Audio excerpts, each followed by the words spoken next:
নমস্কাৰ মাজত মাত্ৰ কেইটামান ঘণ্টা তাৰ পিছতে উদযাপিত হ'ব টিয়ক কেন্দ্ৰীয় আৰু 2টা দিনৰ কাৰ্যসূচী ৰূপায়িত হ'ব লগা ৰাগভাগীৰ প্ৰস্তুতি দেখিছে সম্পূৰ্ণ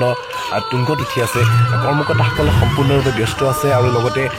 এক উদুলি পৰিৱেশৰ সৃষ্টি হৈছে বাদ্যযন্ত্ৰী শিল্পীসকলৰ লগতে অভিনয় শিল্পীসকলে ইতিমধ্যে দেখিছে শেষ ৰাতিৰ যি আখৰা সেই আখৰাত ব্যস্ত আছে বন্ধুসকল মই সমগ্ৰ দৃশ্য আপোনালোকক দেখাবলৈ চেষ্টা কৰিম আৰু এই মুহূৰ্তত লগ পাইছোঁ ৰাস উদযাপন সমিতিৰ সম্পাদক ডাঙৰীয়া ৰন্তু ভূঞা তেওঁৰ মুখে আমি জানিব বিচাৰিম এই প্ৰস্তুতি কেনেকুৱা হৈছে আৰু দৰ্শকৰ বাবে কি ক'ব আজি আপোনাৰ চেনেলৰ জৰিয়তে আমি আটাইলৈ চৰ্চা জনাইছোঁ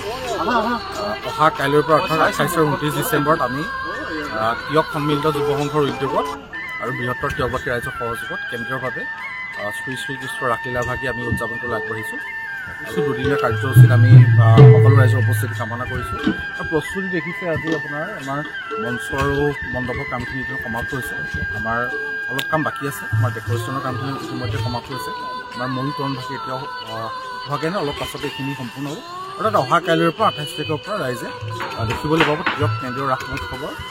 যিখিনি পৰিৱেশ কাইলৈ দেখিবলৈ পাব আৰু দেখিছোঁ আমি দোকান চব চৌদিশে দোকান চব ষ্টলৰ কাৰণে ব্যৱস্থা কৰি দিয়া হৈছে বনাইছোঁ ছেপাৰেট কৰি দিছোঁ বুলি কৈছোঁ যাতে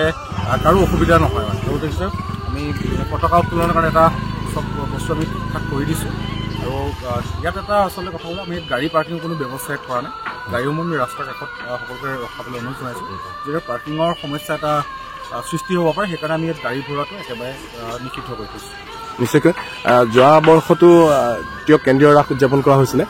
দৰ্শকৰ বিপুল সঁহাৰি পোৱা হৈছিলে গতিকে আমি সকলোৱে আশা কৰিছোঁ এইবাৰো টিয়কৰ এই ৰাসভাগীয়ে দৰ্শকৰ সম্পূৰ্ণ সমাদৰ পাব আৰু আমাৰ অশোকদাৰ লগত আছে অশোকদা কি ক'ব দৰে এই বৰ্ষ এইটো দ্বিতীয় বৰ্ষ নিশ্চয় তৃতীয় বৰ্ষ আচ্ছা তৃতীয় বৰ্ষৰ এই যি ৰাস উদযাপন কৰিবলৈ লৈছে টিয়কৰ কেন্দ্ৰীয়ভাৱে ইতিমধ্যে প্ৰায় প্ৰস্তুতি সম্পূৰ্ণ হৈছে এতিয়া আমি ইয়াতে দেখিবলৈ পাইছোঁ যে এনে ডেকৰেশ্যনৰ ব্যৱস্থা কৰা হৈছে আৰু লগতে মঞ্চত ইতিমধ্যে ৰিহাৰ্চেলৰো দি আছে এতিয়া আৰু লগতে এইফালে ষ্টলৰ ব্যৱস্থা কৰিছে আমাৰ আজি আচলতে বৰ আখৰা আমাৰ প্ৰায় প্ৰস্তুতি সম্পূৰ্ণ হৈছে অৱশ্যে এতিয়াও আছে কিছু কাম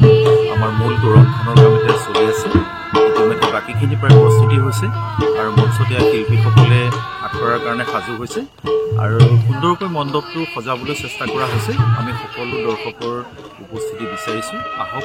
আমি নকল কৰিছোঁ আমাৰ ৰাসভাগলৈ আপুনি সহযোগিতা আগবঢ়াওক আৰু ইতিমধ্যে আমাৰ টিয়কীয়া ৰাইজ আহি আমাৰ ৰাসখন উপভোগ কৰিব বুলি আমি আশাও কৰিছোঁ প্ৰায় প্ৰস্তুতি আগবাঢ়িছে আৰু কিছু কাম বাকী আছে আমি ভাবিছোঁ কাইলৈ পুৱা বেলাতে আমাৰ সকলোখিনি শেষ কৰি উঠিব আৰু ৰাতিলৈ আমি এখন সুন্দৰ ৰাস টিয়কীয়া ৰাইজক উপহাৰ দিব পাৰিম বুলি আশা কৰিছোঁ নিশ্চয় ভাল লাগিলে কাৰণ ময়ো টিয়কৰে যুৱক হিচাপে এই যি টিয়কৰ কেন্দ্ৰীয় ৰাস এই ৰাসভাগী সপন্দিত হোৱাটো বহুত কামনা কৰিছোঁ ধন্যবাদ